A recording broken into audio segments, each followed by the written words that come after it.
Good morning, everyone. I'm going to start by saying I'm so honored to be on this stage with you all and with you, Brother Salm and Dr. Clyde. I'm going to have to explain to you why I'm wearing a mask. I had to have some emergency dental work done, and it was done at such a late date. I actually was going to call and say that I could not be on the show with you. The Lord said, no, I want you to wear your mask because you're going to explain that that's how a lot of individuals who are suicidal, they wear a mask on the outside looking okay, but on the inside there's pain. And I just was amazed by God when he said, tell them it's time to take the mask off. But masks do not come off until there's healing.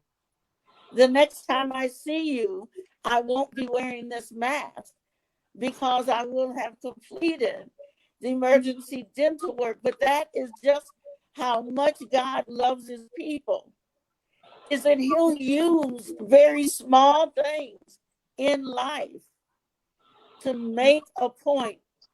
I don't know what I would have done if this was not the pandemic. I don't know. I knew that I felt shame and I had to give that to God. So I thank God, and I'm just going to spend a few minutes sharing with you when we're talking about how do we decrease suicidal rates among the youth and among adults. So my ministry is inner healing and deliverance. So my approach is from a spiritual point of view, using Isaiah 61:1, which says he'll bind up the brokenhearted and set the captives free. And so one of the most important things in setting people free from suicide is knowing the indicators. What can we know to watch for, to listen for someone who may be suicidal? And I'll just share a few of them. If someone has withdrawn and they're used to being around crowds and with people, but they withdraw or they become extremely extroverted when they've been introverted, is another indicator. Another indicator is when they start giving personal items away.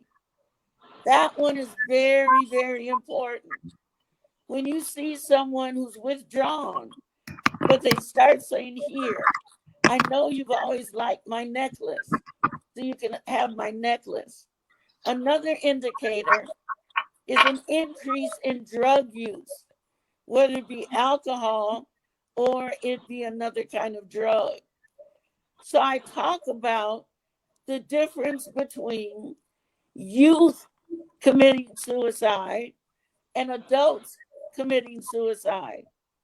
When it's youth in general, it's because they feel hopeless and see no future. So many young men, a girlfriend broke up with them. They saw no future. Young lady, the same.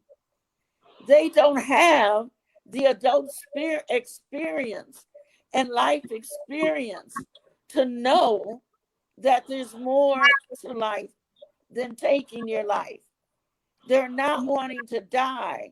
It's shame. They feel ashamed. An adult, many times, when they're suicidal or commit suicide, yes, they feel hopeless, but also they can feel shame, recognizing pain that they brought on, or they want to leave the survivors feeling guilty. Every case is different.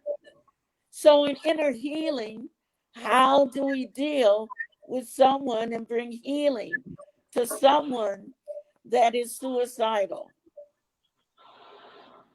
I talk about the difference between counseling, inner healing, and deliverance ministry.